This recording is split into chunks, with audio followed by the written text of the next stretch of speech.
start with the process, you will need some push buttons and 5 flick switch button, and you can also use the self-locking push button.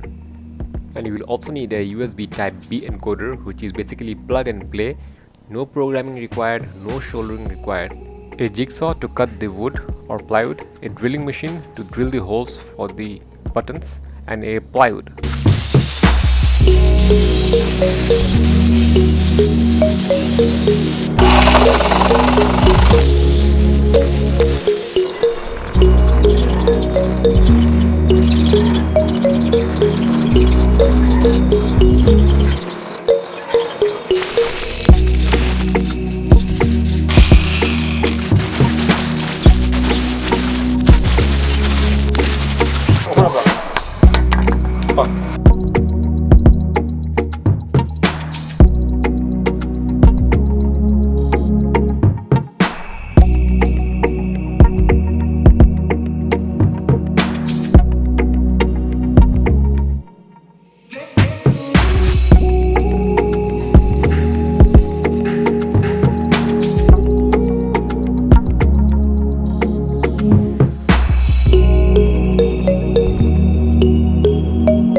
already made the box. So this is the button box for my sim racing setup, and there are the up and down buttons and the push buttons for traction control, ABS, and anything else if I want.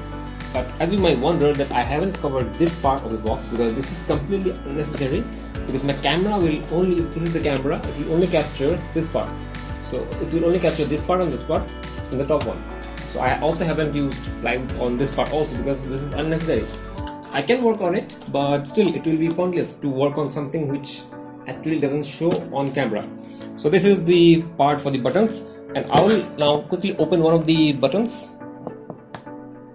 It's pretty easy to open because on the downside you can see the buttons are all screwed up, hard screwed. So just you have to twist a little bit, and then yeah, it's already coming up. See, the nut is up, and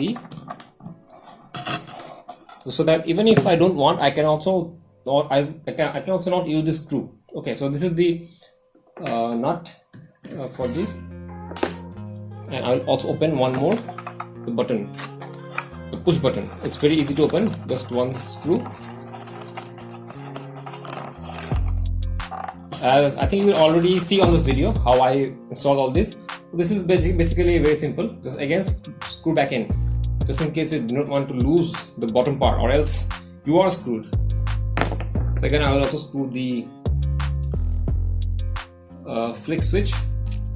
Okay, so this is a bit confusing, which part to shoulder, and I'll show you which part to shoulder and which part to not. Basically, you have to shoulder the front first and the second one. Do not shoulder first and the third one. So if you shoulder first and the second one, so chances are that it will work like this will be on or this will be off. I don't know, but it will. I'll only know after testing it on my computer. So this is it, and for the encoder, this is the encoder which I'll be using.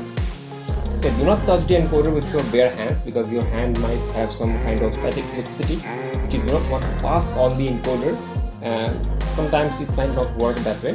But yeah, most of the encoders are safe. They're safely built. So this is the encoder. Buttons over here are for the menu, for OK, back, pause, and there's one extra button for the mode, which allows you to turn on which allows you to basically to connect the joystick to control navigation for aircraft, and which we don't need that. And on here, the things which we need most are the K1 and K11. They are switches from K1 to K11. I've tested each one of them, everything is working fine. How this encoder works, that's the main thing. In the market, there are basically two types of encoders. Let me show you one more thing. You can see there is one 5-pin connector. This is basically for USB also, and this USB B type B, this is also for USB. Same thing is given, the cable is given. So in the market you will find that this one is a bit costlier. I got it for around like $15, and the one which doesn't have USB type B only has the USB 5-pin. From the 5-pin you will get one USB. From 5-pin to USB cable is already provided there in the box, but in my case it's not given because only type B is given. So what's the difference between these two? The only difference is that type B is simple to connect. Just connect the USB and then it's good to go. And how the encoder works basically is that these two pins, there are two pins, you get a bunch of wires like this. Okay, same thing. You just have to plug in on one of the K1 to K11 slots. K1 to K11 is basically for buttons. So I can connect 11 buttons, and I can also connect all these menu buttons also. I can use it as a button. So the system will recognize as a button only if you want extra buttons for that. And basically how it works is that it shorts. If you short these two pins, this is how the connection is basically made. So in case of the button, this button, I'll show you with the close-up. All you have to do is simply, there are two wires, simply connect any two wires on the two terminals of this push button. You have to cut this wire out, and then you have to simply put it back in. So cutting is very easy. You can also open this up by using a screwdriver, but it will not be good. So basically what I'll do is I will just cut this up. So one end is cut, and I'll also cut the other end. Before cutting, just make sure to check whether it's working or not. By check, I mean just simply if you buy this thing, first of all connect with the computer.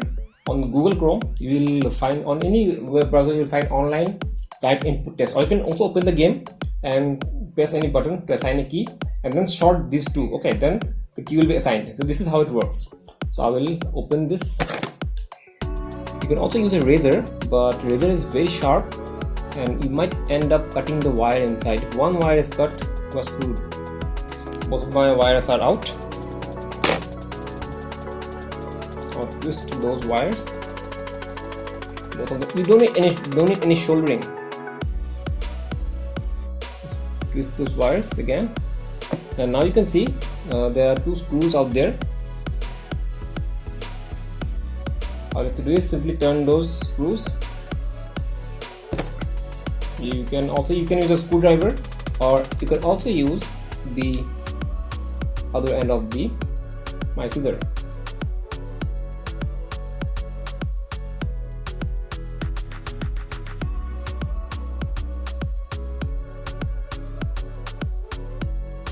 Okay, and we are done with the first one, and make sure to pull that wire up to see if it's properly fit, and then again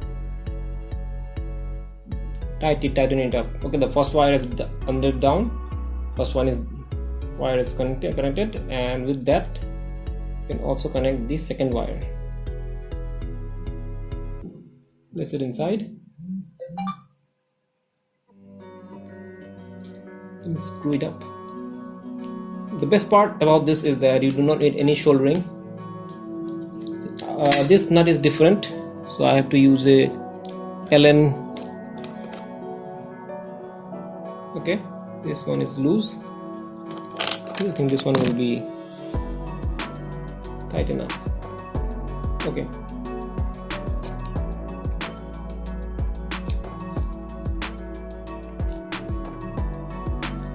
Okay, we're done. Or you can also solder if you know how to solder. That will be best. So both my wires are connected, and now I will go to my computer and I will again test it if it's working or not after it's been connected. And one more thing, you can also use this pin if you are having some kind of compatible switch or plug. So this is how to connect with this one. And to connect this one, you don't have to cut all the wires. I'll show you with another wire. So these are all the wires which you get with the encoder, and you will get one manual. Okay, so basically the manual is like, it's nothing. Okay, even I can tell you better in one sentence how to connect this. Just simply plug the USB B to B and plug the USB to computer, and then again plug the wires given and then plug it to the button. That's as simple as I can explain. This wire, okay, same thing. You have to plug this into the jack over here, and then I will not plug it, I will plug it finally. And do not open and plug in and out every time. Just plug in once so that you don't have to plug it out again, because I have plugged in once and it's very hard to pull out because this device is so delicate, so you might even break down. So do not do that, do that only once. So you see there are like pins inside, so I will need a plier. You can use a plier. So okay, so how to connect this? You either connect this port, this will get inside, the first one and the second one. Okay, that's connected. Whether the encoder is on or off, because I'm not sure, nobody knows whether if it's like an universal thing, whether it's on or off, you don't know. But if, for example, I've connected this and this is the on button, in this is off, this is on. So in this case, if the connection shows as on the software, if it's software means on Google you will find online encoder, online gamepad or direct input device. So if it's on, then it's okay. But if somehow if it's in this position and if it shows on, then what you need to do here is that you just simply loosen the screw. Okay, don't have to change the connection. This is the best part. Loosen the screw and then turn it back. I hope you get it what I'm trying to say. And now it's on. So this will be the on position for this particular switch. So this will be off now. This will be on. This is pretty much easy. Just connect. This is the USB B, by the way. There are a lot of USBs: USB Type C, USB Micro USB, then HDMI USB, and lots of USBs. So simply connect this to the terminal over here. You hear one clicking sound, then that's it, and plug the other end of the USB to your computer. That's as simple as that. This also has 5 pin and this also has 5 pin, same thing. And if you want LED lights to glow, you can use this 5 volt. These are actually 5 volt port, the red ones are 5 volt port. You can use LED, you can blow up lights, and if you connect it on computer, an a red LED will blink, which means there's a direct input without the analog mode. And if you want analog mode, there's a switch for second switch, the second one. It's all written here on the manual. If you have the manual, you'll know which switch is for mode. The first one is mode, but after the 2 pins, this is the mode. So if you do not get a diagram manual, you can take a screenshot of it. I hope it's clear, or you can also scan the barcode. Okay, so this is the manual. It shows here which button is which, but basically we are concerned with all the 11 buttons, the K series buttons over here. So this is pretty much simple. This is the most simplest encoder I have ever encountered, that on a budget. So building stuff like this on a budget, if you use aluminium, I swear it will cost you more than $100, because the aluminium will be much more costlier. Depends on where you live, but in India it's very much costly. I have searched, buying a full solid this much thick, a little bit less thicker than the aluminium will be less thicker than this, but still I have to buy the whole aluminium sheet.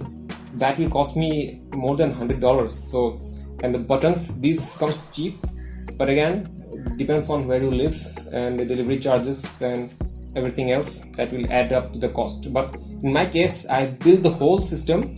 So this is basically, I haven't hardly spent $2 on the box. Okay, the box is under $2 only. If you believe it, you have to believe this. This is only under $2, and the wrap costed me like $2.5 because I had to buy the whole wrap. So I will use the wrap on my other projects, so that will not go waste. So the wrap $2.5 and the box $2. Okay, box is under $2, I will say.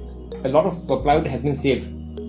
And the buttons, buttons are less than $1. Okay, these buttons are less than $1 combined. Okay, 10 buttons I got in 65 rupees.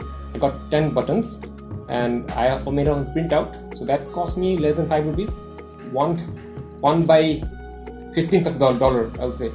So roughly under $15 for the encoder, and 18-19, let's say $20. Under $20, I have made this beautiful looking DIY button box for my sim racing setup. So now you will also see how I connect all these, and then I'll take it on my computer and test all the buttons, and then you'll be good to go. So after you connect the wires, it will look like this, and simply put this back in and place the switch, the push button, turn the whole thing upside down. And remember, I asked you to keep the rings very safely. Place the rings, let them pass through inside, and that's it. An easy switch. I hope you can see what's inside. That's inside. Just tighten it up. So you have to just turn the screws, and it's connected. So that's it's pretty much easy. The second one, and I'll show you how to connect these ones. So it's also easy. Just place it under, and you can see. Let me bring the light. So simply you can see there are like 3 ports. Just use one of the ports. For example, you have connected the second one, so I'll also connect with the second one. So you can see 3 ports. I will just randomly connect it with one port on the top, on the second port. Okay, now it's done. Okay, it's connected. Now I will connect both of these ends to the encoder. So I'll start plugging the plugs one by one. So this is the first one. I will just simply place it right there.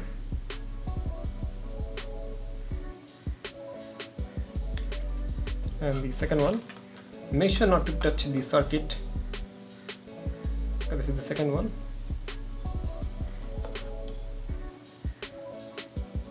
going in. Okay, so 2 of my buttons are already there, and now I have to turn this upside down, and I'll show you how this encoder lights up. See the online direct input test, I have to type test.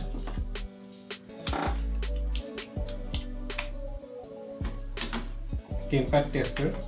So open this link and you will see a interface like this. So I will just start with the testing. Okay, so I will press this button. Oh, sorry, this one.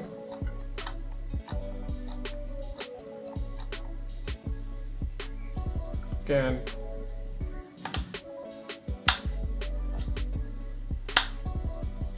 So it's on off, the value is changing.